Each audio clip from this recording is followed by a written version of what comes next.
할렐루야. 아름다운 가족 여러분 안녕하세요. 말씀 앞에 나오신 우리 귀한 성도님들 모두를 축복하고 사랑합니다. 오늘은 11월 1일 벌써 2022년 이제 2달 남았는데요. 여러분 잘 마무리하시고 특별히 11월 한 달을 대표하는 게 바로 오늘 초하루 날이죠. 또 오늘 하루를 대표하는 시간이 바로 새벽 예배 시간이라고 믿습니다. 이 시간에 정말 말씀과 우리의 마음을 집중하여 하나님 앞에 나아가시고 또 이것이 이번 한 달을 결정짓는 귀한 시간들로 은혜 받으시고 또 결단하시는 귀한 시간이 되시기를 바랍니다. 창세기 42장 1절에서 17절까지의 말씀입니다. 창세기 42장 1절에서 17절입니다. 그때 야곱이 애굽에 곡식이 있음을 보고 아들들에게 이르되 너희는 어찌하여 서로 바라보고만 있느냐. 야곱이 또 이르되 내가 들은즉 저 애굽에 곡식이 있다 하니 너희는 그리로 가서 거기서 우리를 위하여 사오라. 그러면 우리가 살고 죽지 아니하리라 하매 요셉의 형 10사람이 애굽에서 곡식을 사려고 내려갔으나 야곱이 요셉의 아우 베냐민은 그의 형들과 함께 보내지 아니하였으니 이는 그의 생각에 재난이 그에게 미칠까 두려워함이었더라. 이스라엘의 아들들이 양식 사러 간 자 중에 있으니 가나안 땅에 기근이 있음이라. 때에 요셉이 나라의 총리로서 그 땅 모든 백성에게 곡식을 팔더니 요셉의 형들이 와서 그 앞에서 땅에 엎드려 절하매 요셉이 보고 형들인 줄 아나 모른 채 하고 엄한 소리로 그들에게 말하여 이르되 너희가 어디서 왔느냐. 그들이 이르되 곡물을 사려고 가나안에서 왔나이다. 요셉이 그의 형들을 알아보았으나 그들은 요셉을 알아보지 못하더라. 요셉이 그들에게 대하여 꾼 꿈을 생각하고 그들에게 이르되 너희는 정탐꾼들이라. 이 나라의 틈을 엿보려고 왔느니라. 그들이 그에게 이르되 내 주여 아니니이다. 당신의 종들은 곡물을 사러 왔나이다. 우리는 다 한 사람의 아들들로서 확실한 자들이니 당신의 종들은 정탐꾼이 아니니이다. 요셉이 그들에게 이르되 아니라 너희가 이 나라의 틈을 엿보러 왔느니라. 그들이 이르되 당신의 종 우리들은 12형제로서 가나안 땅 한 사람의 아들들이라. 막내 아들은 오늘 아버지와 함께 있고 또 하나는 없어졌나이다. 요셉이 그들에게 이르되 내가 너희에게 이르기를 너희는 정탐꾼들이라 한 말이 이것이니라. 너희는 이같이 하여 너희 진실함을 증명할 것이라. 바로의 생명으로 맹세하노니 너희 막내 아우가 여기 오지 아니하면 너희가 여기서 나가지 못하리라. 너희 중 하나를 보내어 너희 아우를 데려오게 하고 너희는 갇혀 있으라. 내가 너희의 말을 시험하여 너희 중에 진실이 있는지 보리라. 바로의 생명으로 맹세하노니 그리하지 아니하면 너희는 과연 정탐꾼이니라 하고 그들을 다 함께 3일을 가두었더라. 아멘. 오늘 본문을 보시면 드디어 형들과 요셉이 만나는 장면이 나오죠. 요셉이 17살 때 팔리게 되고 30살에 애굽의 총리가 됩니다. 그리고 7년의 풍년의 때를 지나고 지금 흉년의 때가 왔죠.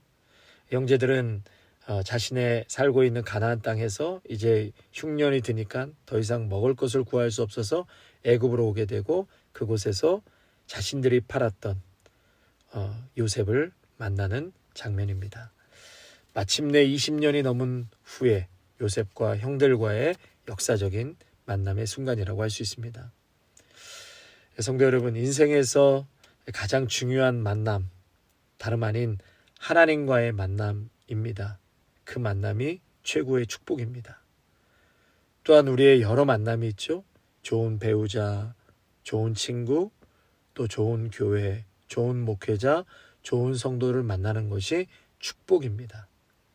성경에서는 이러한 좋은 만남들을 통해서 하나님께서 일하시는 것을 많이 보게 되는데요. 지금 본문에 보니까 현재 상황은 기근이 들었다고 했습니다. 이 기근을 하나님께서 보내신 이유, 그것은 형제들을 만나게 하시기 위한 특별한 길이라는 것이죠. 이렇게 형제들을 만나기 이전에 요셉은 이미 형들을 용서했습니다.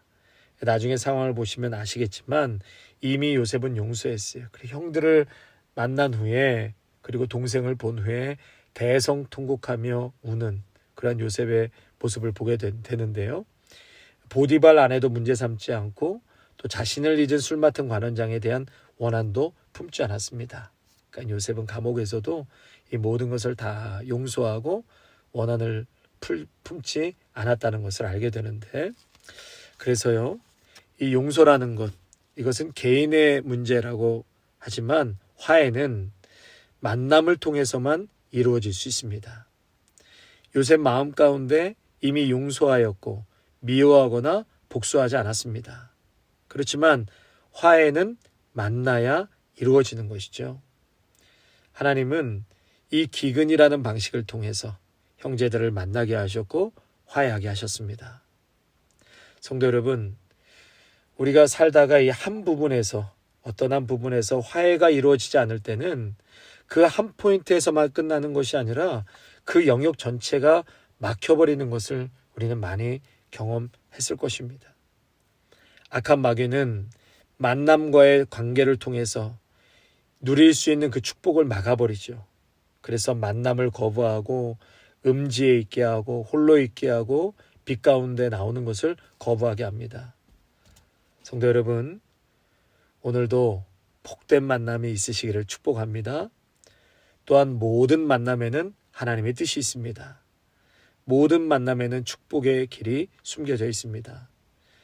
오늘의 만남을 우연이라고 생각하지 마시고 그 만남 위에 성령의 도우심을 구하시기 바랍니다. 여러분 모두에게 이러한 만남의 축복이 있으시기를 축원합니다. 아멘. 우리가 읽진 않았지만 41장 57절에 보면 기근이 온 세상에 심함이었더라. 기근이 심했다. 여러분, 기근은 분명히 나쁜 일이죠. 그런데 지금 기근을 통해서 어떤 일이 일어나고 있습니까? 요셉과 형들과의 만남이 이루어지고 화해가 일어나고 형들이 요셉에게 절을 함으로 꿈이 이루어지고 야곱의 가족 전체가 구원받는 놀라운 역사를 보게 된다는 사실입니다. 하나님께서 무엇을 보내서 이 일을 이루어 가신다고요? 기근이었습니다. 기근. 성도 여러분, 그런 의미에서 내 삶 가운데 벌어지는 좋지 않은 일들, 질병이나 경제적인 어려움이나 자녀의 문제나 기타 여러 기근과 같은 안 좋은 일이 있다 할지라도 믿음의 성도, 성령의 사람들은 이 기근과 같은 삶의 고난을 영적으로 잘 해석해야 할 것입니다. 여러분, 그 기근 뒤에 숨겨져 있는 하나님의 놀라운 섭리와 손길을 믿음의 눈을 떠서 보아야 할 것입니다. 반드시 기근과 같은 그 고난과 어려움은 하나님께서 우리에게 유익을 주시기 위한 그러한 어려움이라는 것을 우리가 깨닫고 오늘도 그 고난 앞에서 절대로 낙심하거나 절망하지 마시고 그 고난 뒤에 하나님이 숨겨놓으신 그 놀라운 축복과 은혜를 믿음의 눈을 떠서 바라보시기를 바랍니다. 지금 요셉도 그리고 다니엘도 꿈을 주시는 분은 하나님, 그리고 그 꿈을 해석해 주시는 분도 하나님이라고 했습니다. 오늘 본문 6절에 보니까 요셉의 형들이 와서 그 앞에서 땅에 엎드려 절하매 드디어 17살 때 그 이전에 꿨던 꿈을 이제 20년이 지난 후에 성취되는 것을 요셉은 보게 됩니다. 또한 9절에 요셉이 그들에게 대하여 꾼 꿈을 생각하고, 그 꿈이 뭐지요? 12개의 곡식단이 절하고 해와 달이 절한 꿈이었지요. 그러니까 고통이고 아픈 기근이었지만 결국은 하나님이 주신 꿈을 성취하기 위한 도구가 되었다라는 것을 우리는 꼭 기억해야 할 것입니다. 여러분, 기근은 하나님의 약속을 이루게 하는 도구인 것이죠. 오늘도 그것을 꼭 생각하시고 어려운 일들 넉넉히 말씀 붙들고 이겨나가시기를 바랍니다. 또한 구약에서의 꿈은 하나님의 말씀입니다. 하나님의 말씀은 반드시 이루어진다는 것입니다. 20년 전에 꾸었던 꿈, 하나님이 주셨던 꿈이 20년이 지난 오늘 이루어지게 하시는구나. 요셉은 하나님의 그 약속이 성취되는 것을 오늘 보고 있는 것이죠. 우리 인생도 마찬가지입니다. 하나님의 말씀에 우리의 인생을 거시기를 축원합니다.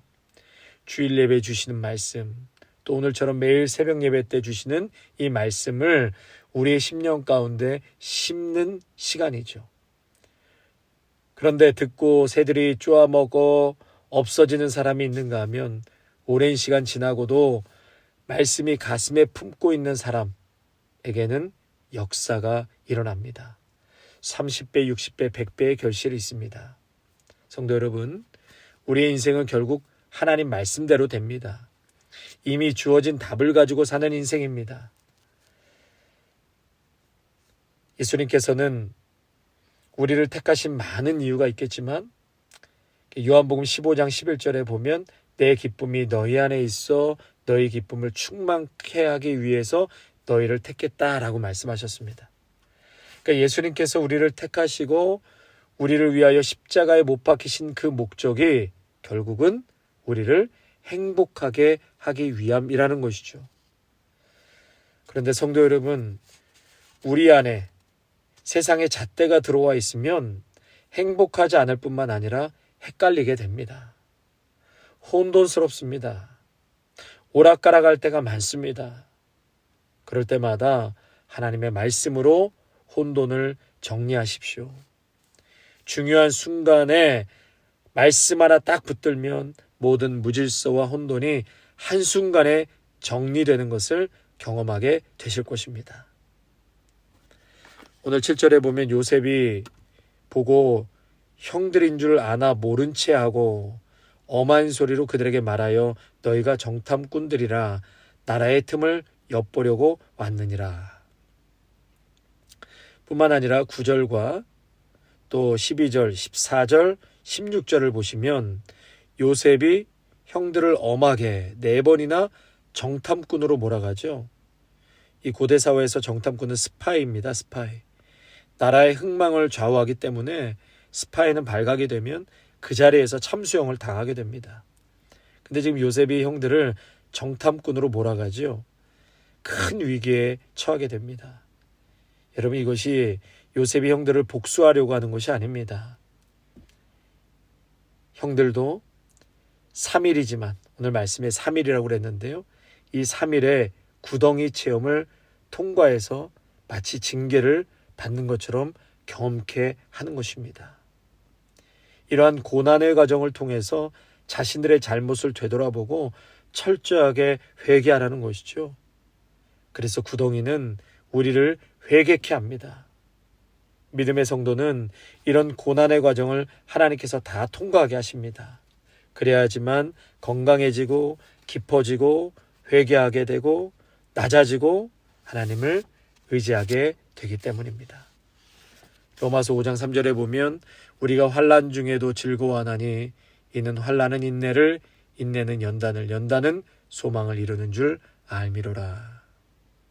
사랑하는 성도 여러분, 이 모든 과정이 하나님이 우리를 사랑하시고 우리를 힘있게 만드는 과정이라는 것을 믿으시고 오늘도 믿음 안에서 우리가 경험되어지는 모든 상황 속에서 하나님의 뜻을 분별하고 또 순종하고 또 넉넉히 이겨나가시기를 주님의 이름으로 축원합니다. 아멘. 성도 여러분, 저는 특별 기도 제목을 좀 나누고 싶습니다. 한국이 이번 큰 재난으로 155명이 사망하고 또 고통과 충격에 온 나라가 잠겨 있습니다. 특별히 이번 주일부터는 우리가 에스더서를 이제 볼 텐데요. 나라의 큰 위기와 어려움이 봉착했을 때 에스더와 또 백성들에게 금식을 선포하고 기도를 선포하죠. 아름다운 교회는 그래서 이번 한 주 우리 조국을 생각하면서 회개와 금식을 선포했습니다. 일주일 동안 하루에 한 끼도 좋고요. 또 일주일에 한 끼나 2끼도 좋습니다. 하루 이틀도 괜찮습니다. 금식하면서 조국을 위해서 우리가 간절히 기도해야 할 때라고 생각합니다. 심폐소생술을 하고 사람이 죽어가고 있는데 구급대원 옆에서는 춤추고 인증샷을 찍고 이태원이 통제되니까 홍대로 대거 이동하여 마저 할로윈 파티를 즐겼다고 합니다. 성도 여러분, 이웃이 고통하고 아파할 때 함께 기도하는 자리에 있으셔야 합니다. 같은 심정은 못 되더라도 그 자리에 있다고 생각하고 안타깝고 비통한 마음으로 함께 금식하며 이 시간을 우리 조국을 위해서 또 사랑하는 가족을 잃고 정말 가슴을 찢으며 아파하고 있는 그 가족들을 생각하면서 우리가 기도해야 할 것입니다. 하나님 아버지, 오늘 귀한 말씀을 통하여서 은혜 주시고 깨닫게 하시니 감사합니다. 이 기근을 통해서 만남을 허락하여 주셨고 결국은 그 만남을 통해서 형제들이 화해하고 또 야곱의 가족을 구원하시는 그 위대한 일들을 하나님 보게 됩니다. 우리 앞에 펼쳐져 있는 많은 고통과 기근처럼 여겨지는 그 어려움을 넘어서 오늘도 하나님이 일하시고 만남을 주선하시고 역사하시는 하나님의 손길을 보게 하여 주시옵소서. 오늘도 담대하게 하나님 말씀 붙들고 모두가 승리하는 복된 하루가 되게 하여 주시옵소서. 예수님의 이름으로 기도하옵나이다. 아멘.